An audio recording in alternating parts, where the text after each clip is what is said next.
You are about to hear another episode of The Deerslayer, dramatized and directed by Charles Frederick Lindsley.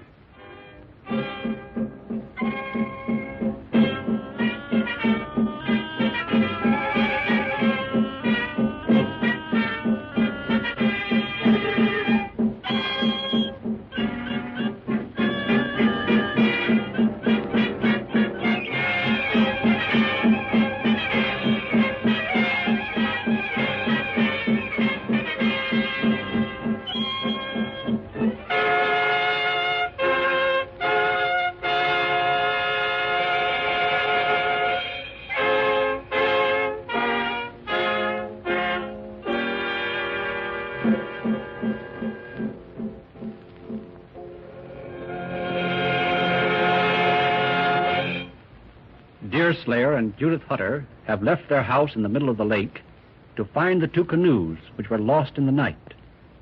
They have found one which drifted close to the shore, but in rescuing it, Deerslayer has his first encounter with the enemy and is forced to shoot an adversary in self-defense. He and Judith have taken to the water again in search of the second canoe. I didn't want to take his life, Judith, but I had to, or he would have taken mine. You should be very proud, Deerslayer. It was a very accurate shot you made. You didn't even have time to aim. I can see why men brag about your rifle shooting. I don't wish to boast about the exploit. It was slaying a human, although he was a savage. Is this the first warrior you've ever killed? Yes. I have fought with most of the creatures of the forest, such as bears, wolves, and catamounts. But this is the beginning with the redskins. Why didn't you take the scalp? That's always done, I'm told. No hand of mine will ever molest a scalp. If I was an Indian, I might, and then brag about it. But I'm white, and my vouchers are white. All white men don't think that way. Oh, yes, I know. But then there are miscreants of every color. And evil practices by a few will not make an act right. Keep your eyes open, Judith, for the other canoe. We'll turn this one loose. The wind is blowing toward the castle now, and it'll be safe. That it's light, and we can look after it. I see the other one now, Deerslayer. Look, just up the lake there, and drifting slowly into shore. I see it. Let me help you with the paddle. It isn't moving with the natural current of the wind, though. I can't account for that. Did you leave a paddle in it? No. All the paddles except the ones we are using are at the Ark. I took them with me when we found the boats last night and set them adrift. Why? I'm sure there's something in motion on the other side of that canoe. I believe you're right. What can it be? I have it, gal. There's an Indian in that boat. He's lying in it and paddling toward the shore with his arm. We must overtake him before he gets into land. Be careful, Deerslayer. He may be armed. Unlikely, gal. He swam to the boat while we were just occupied and is trying to get it back in this method. He's heard us. Look, he's on his knees now. Take your rifle. I won't need it. Here, Redskin. If you've enjoyed yourself enough in that canoe, take to the lake again. I don't crave your blood. Take to the lake again before we get to hot words. I thought as much.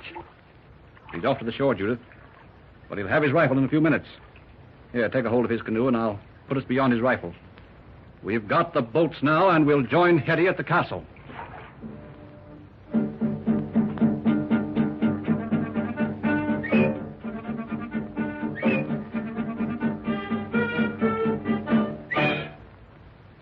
Well, here we are, Hetty.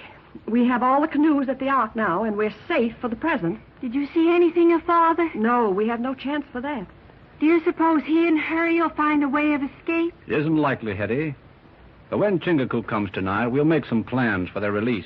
Well, what can two men do against a whole band of Indians on the warpath? I'll go ashore and tell him to let Father and Harry go. The Indians may do you no harm, Hetty, but they'll hardly listen to any such proposal as that. Tell me something about your father, Judith. Harry tells me he was once a sailor. If Harry knows anything of Father's history, I wish he'd told it to me. Sometimes I think he was a sailor, and sometimes I think not. Has he nothing among his belongings that would tell about his past? I've never seen anything. But if that chest of his was open, or could speak, we could find out something, I'm sure. A chest? Yes, he has a large chest in his room, fastened with heavy iron bars and 3 locks. Did you ever see the chest open, Jude? No, never. Father never opens it in my presence, if he ever opens it at all. No one here's ever seen its lid raised. You're wrong, Jude.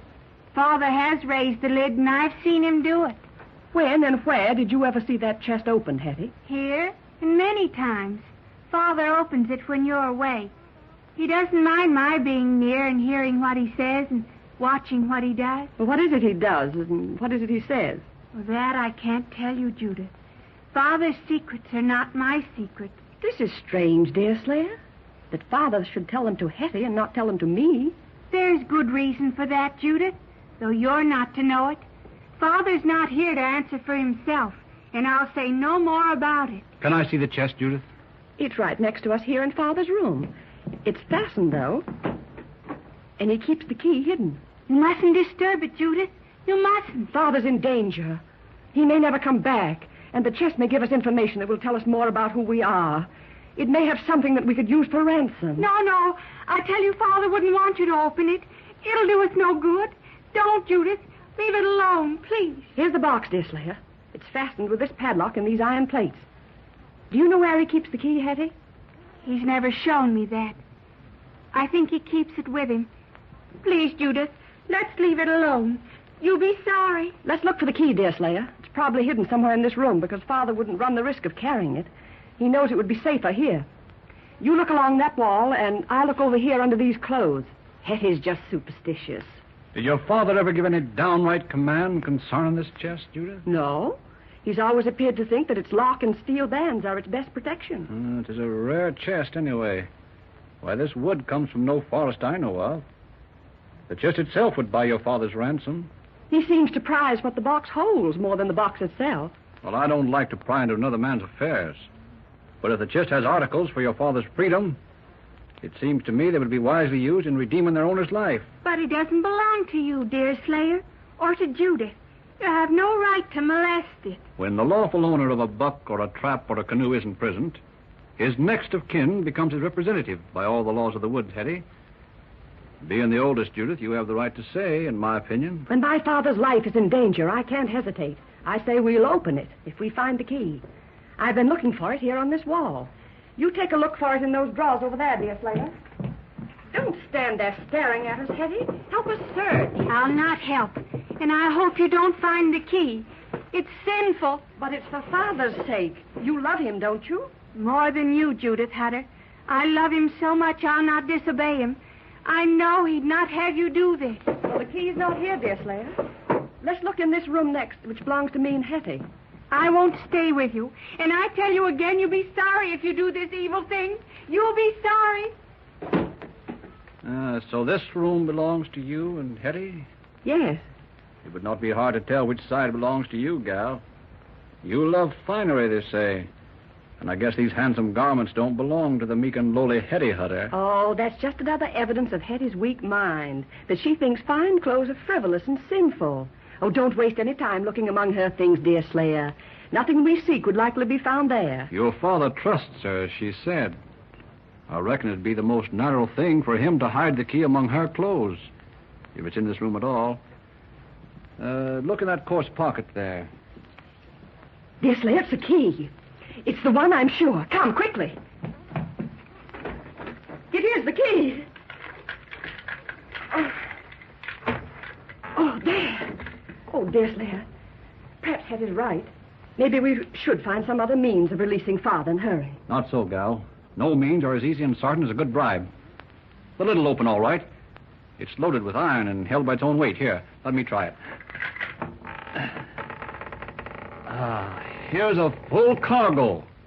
Bring some stools while I open this blanket on the floor, and we'll begin our work orderly and in comfort. Well, the first thing looks like a king's garment. A man's coat. Oh, what beautiful ornaments. All red and gold. Is it a military coat? It's like none I ever saw, though it may be. But it's an extraordinary thing. I think this'll do, Judith. No Indian heart could withstand colors and glitter like this. If this coat was ever made for your father, you've come honestly by your taste for finery. That coat was never made for Father. It's much too long. Father's short and square. Cloth was plenty if it was, and glitter cheap. I should like to see it on your shoulders, Deerslayer. What? See me in a coat fit for a lord? If you wait till that day, Judith, you'll wait until you see me beyond reason and memory. No, gal, my gifts are my gifts, and I'll live and die in them, though I never bring down another deer. What have I done that you wish to see me in such a flaunting coat? Because I think the false-tongued young gallants at the garrison ought not to be the only ones to appear in fine feathers. I think truth and honesty should be honored. What honor to me, to be bedizened and bescarleted like a Mingo. No, I'm well as I am. Lay the coat on the blanket, and we'll look further in the chest. Here's something for you. Oh, a dress. A brocade. Oh, how beautiful. Look, Deerslayer. It's just my size, too. Look. I don't know a better way to treat with a Mingo's gal than to send you ashore in that and tell 'em a queen has arrived among 'em. Oh, I thought your tongue too honest to flatter. I've respected you because I thought you truthful. 'Tis solemn truth, Judith. Never did eyes of mine gaze on such a glorious creature as you, standing there with that dress falling from your shoulders. Well, of what use could a dress like this be to an Indian woman? She couldn't wear it among the branches of the trees. I think this is all we'll need now to trade with the Redskins. Maybe we shouldn't explore further in the chest. But we might find something even more valuable to trade for ransom. Let's take everything out. Oh, look. Pistols. Inlaid with silver. Did you ever see arms like these, Deerslayer? I saw an officer at the fort once who had just come from Europe who carried a pair like them. Here, let me see them, gal. Are they loaded? White men are careless in putting away firearms in chests and corners. Let me open the pan and see. Yes, it's filled with priming, but it's been here so long it's caked like a bit of cinder. But this gun's a handsome thing to look at, though. Child guns, the Delawares call these pistols. I can tell by your eyes, Deerslayer, that you'd like to be trying them. I can see that they're a challenge to your marksmanship. Is it safe to fire a pistol that's been loaded so long? It's very neglectful to leave a piece loaded so long. It takes fresh priming to ensure a proper discharge. Why, there's scarce a season goes by, but someone in the settlements don't suffer from one of these forgotten charges. What do you mean? Why, the pistol hangs fire, as it's termed. And I have known weapons to break into fragments when,